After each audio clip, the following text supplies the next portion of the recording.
అదేవిధంగా Amrit 2 weaker section కాలనీకి కానీ, అదేవిధంగా అర్బన్ ఇన్ఫ్రాస్ట్రక్చర్ డెవలప్మెంట్ ఫండ్ కింద శాంక్షన్ ఇచ్చినటువంటి మొత్తం 571 కోట్ల రూపాయలు.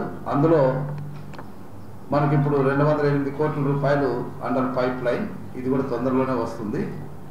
సో చంద్రబాబు నాయుడు గారు ఎలక్షన్ ముందు ఏదైతే హామీ ఇచ్చారో ఆ హామీని వితిన్ ఇయర్లో నిలబెట్టుకున్నటువంటి ఘనత మా ప్రియతమ ముఖ్యమంత్రి నారా చంద్రబాబు నాయుడు గారికి ఉంది. మరి ఆయన ఆలోచన విధానం ఏదైతే ప్రజలకు ఇచ్చారో ఆ ప్రజలకు ఇచ్చినటువంటి మాట తప్పరన్నటువంటిది రుజువైంది. మరి గతంలో మనం 5 సంవత్సరాలు చూశాము.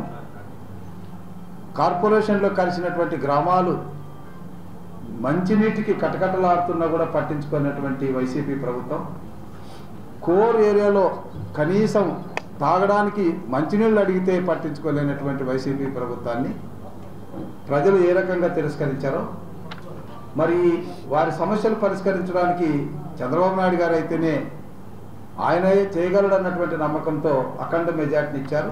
ప్రజలు ఇచ్చినటువంటి అఖండ మెజార్టీకి కృతజ్ఞతగా ఆయన ఎన్ని ఇబ్బందులు ఉన్నా, ఫైనాన్షియల్ కన్స్ట్రెయింట్స్ ఉన్నా, మరి ఈరోజు ఈ శాంక్షన్ ఇవ్వడం అనేటువంటిది చాలా గొప్ప విషయం. దీనికి తప్పకుండా మా అర్బన్ డెవలప్మెంట్ మినిస్టర్ నారాయణ గారు కృషి ఉంది.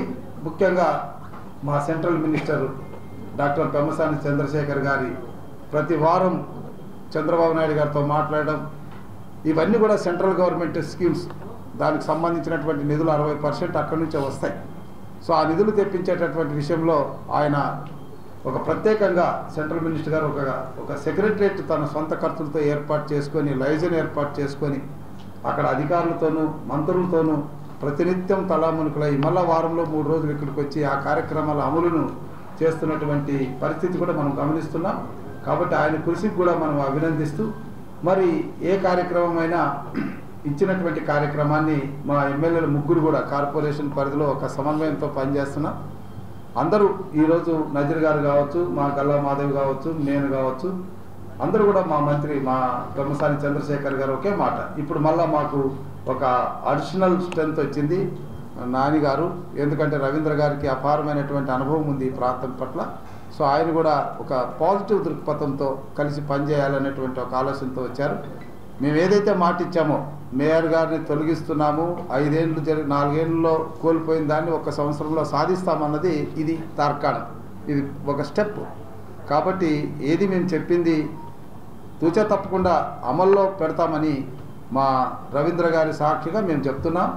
ఆయన నేతృత్వంలో, మేయర్ గారి నేతృత్వంలో ఈ కార్యక్రమాలు అన్నీ సజీవంగా జరుగుతాయి. మా సెంట్రల్ మినిస్టర్ గారు చెప్పినట్టుగా దీన్ని 2 ఏళ్ళలో కంప్లీట్ చేయడం అనేది కూడా జరుగుతుంది. ఎందుకంటే మా కమిషనర్ గారు ఆధ్వర్యంలో ఇంజనీర్లు 1-4 సార్లు కూర్చున్నారు, నాతో కూడా మాట్లాడారు, పబ్లిక్ హియరింగ్ కూడా చేశారు. ఇక్కడ ఎక్కడ రైల్వే క్రాసింగ్ లేదు, ఎక్కడ నదులు క్రాసింగ్ లేదు. కాబట్టి ఇది ఈజీగా అవుతుంది. తర్వాత ఇక్కడ 2 సోర్సులు కాబట్టి, ఒకటి ఏదైనా డ్రై అయినా ఇంకొక సోర్స్ నుంచి వాటర్ ఇవ్వడం జరుగుతుంది. ఏదైతే చంద్రబాబు నాయుడు గారు చెప్పారో, నారా లోకేష్ బాబు గారు చెప్పారో, ప్రతి ఇంటికి ట్యాప్ ద్వారా మంచినీళ్ళు ఇచ్చే కార్యక్రమం ఇందులో ఉంది. 2 ఏళ్లలో అది చూస్తారు.